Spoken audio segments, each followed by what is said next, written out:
양해왕 하 셋째, 큰 용기를 품으소서.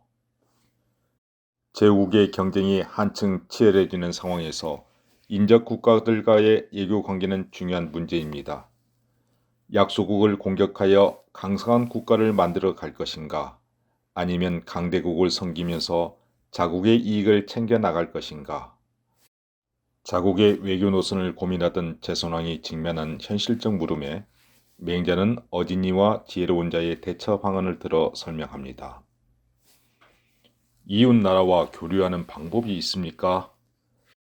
오직 어진 임금이라야 큰 나라를 가지고 작은 나라를 섬길 수 있습니다.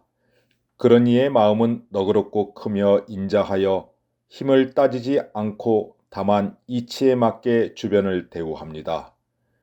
그러므로 이웃의 작은 나라가 공손하지 않는다고 화를 내며 공격하지 않는 대국의 품격을 지닙니다. 탕 임금과 문왕이 대표적인 인물이죠. 탕 임금이 갈백을 섬기며 문왕이 곤이를 섬겼던 일이 있었으니 이것이 어진 마음으로 큰 나라가 작은 나라와 관계 맺는 것이 아니겠습니까? 반면에 오직 지혜로운 임금이라야 작은 나라를 가지고 큰 나라를 섬길 수 있습니다. 지혜로운 자는 사리의 밝고 의리의 당연함과 형세의 적당함을 알기 때문에 작은 나라로 큰 나라를 섬기면서 큰 나라가 침략하고 능멸한다고 해서 섬기는 예를 없애지 않습니다. 주나라 태왕과 월나라 구천이 그런 사람인데 태왕이 훈육을 섬기고 구천이 오나라를 섬겼으니 이것이 작은 나라가 지혜롭게 큰 나라와 관계 맺는 것이 아니겠습니까? 어진 자는 세상을 포용하며 대국으로서의 품격을 유지한다면 지혜로운 자는 현실적 힘의 질서를 인정하면서 자국의 이익을 도모해 나간다는 것이지요. 이어 맹자는 하늘의 이치대로 살아가는 낙천과 하늘을 두려워하는 외천의 자세를 구분하여 보충 설명합니다. 큰 나라를 가지고 작은 나라를 섬기는 자는 내게 힘이 있는 것을 잊어버리고 진심으로 사람을 사랑하여 자연히 이치에 합하려 하니 이것은 하늘을 즐거워하는 낙천자의 모습입니다. 작은 나라를 가지고 큰 나라를 섬기는 자는 상대에게 힘이 있으므로 자기의 분수를 편안하게 여기며 이치를 어기지 아니하니 이것은 하늘을 두려워하는 외천자의 태도입니다. 하늘을 즐거워하는 자는 그 마음이 하늘과 더불어 하나 되어서 널리 포용하니 그 기상은 충분히 천하를 보존할 만합니다. 하늘을 두려워하는 자는 예법을 따르고 법도를 삼가서 감히 소홀함이 없도록 하는 것이니 한 나라를 보존할 만합니다. 적국이 비록 강하더라도 그 누가 감히 업신여기겠습니까? 그러므로 시경에 하늘의 밝은 위엄을 두려워하여 거스르지 아니하므로 이에 하늘의 명을 보존할 수 있도다 라고 하였던 것입니다. 이 말을 들은 제선왕은 하늘의 이치에 순응하려는 낙천자의 길을 갈까요? 아니면 하늘의 질서를 두려워하는 외천자의 길을 택할까요? 맹자가 하늘의 위엄을 두려워하라는 시경을 인용한 것을 보면 후자처럼 자신의 상황을 직시하며 질서에 순응하는 외천자의 길을 권유하고 있는 듯합니다. 그러나 제선왕은 자신의 용기를 내세우며 대국을 섬기는 것도 소국을 불쌍히 여기려는 마음도 없음을 내비칩니다.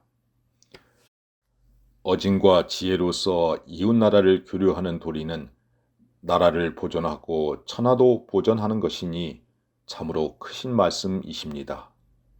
그러나 과인은 용맹을 좋아하는 병통이 있습니다. 만일 조금이라도 침범을 당하거나 업신여김을 당한다면 그 분노를 이기지 못하기 때문에 큰 나라도 섬기지 못하고 작은 나라도 어루만지지 못할 것 같습니다. 용맹을 좋아하는 것이 해로움이 없으니 청컨대 작은 용맹을 좋아하지 마십시오. 일시적 분노로 격앙되어 칼을 잡고 노한 눈으로 사람을 쏘아보면서 저가 어찌 감히 나를 당하겠는가 라고 하면 이는 개인적인 혈기에서 나온 용기이니 겨우 한 사람을 대적하는 용기에 불과합니다. 어찌 왕께서 좋아하실 만한 것이 되겠습니까? 왕께서는 제왕의 용맹을 좋아하셔서 천하의 의리를 실천하는 큰 용맹을 지니시기 바랍니다. 문왕의 사례를 들어 말씀드리면 밀당의 사람들이 왕명을 어기고 완땅을 침공하려고 공땅으로 갈 때의 일을 시경에서는 다음과 같이 기록하고 있습니다. 왕이 발끈 화를 내면서 그 군사를 정돈하여 공땅으로 침략하러 가는 무리를 막아서 강한 자를 억제하고 약한 자를 도와줌으로써 주나라의 복을 두텁게 하여 천하의 질서를 바로 세우는 데 보답하였도다. 이것은 문왕의 용기이니 그가 한번 분노함에 지방의 난리가 억제되어 강자가 약자를 함부로 업신여기지 못하게 하여 천하의 백성을 편안하게 하였던 것입니다. 그 크신 용맹이 어떻습니까? 또한 무왕의 큰 용기에 대해 서경에서는 다음과 같이 기록하고 있습니다. 하늘이 백성을 내시면서 임금을 세워 다스리게 하고 스승을 세워 가르치신 것은 오직 상제의 일을 돕고 대신하여 이 백성들을 편안하게 한 것이다. 그러므로 임금과 스승이 사방에서 사랑받고 대우받는 것이다. 이제 내가 이미 하늘의 명을 받아서 이 자리에 있으니 천하에 죄가 있는 자는 내가 뵐 것이고 죄 없는 자는 내가 편안하게 할 것이다. 하늘을 대신하는 내가 있으니 천하에 어찌 감히 그 뜻을 어기고 혼란을 일으켜 백성을 포악하게 하는 자가 있겠는가? 어떤 사람들이 천하를 혼란시키면 무왕이 반드시 자신의 부끄러움으로 삼아 군사를 일으켰을 것이니 바로 이것이 무왕의 용기입니다. 무왕이 또한 한 번 노하여 천하의 백성이 편안하실 것이니 그 크신 용기는 어떠합니까? 오늘날 세상은 포악한 자들이 많습니다.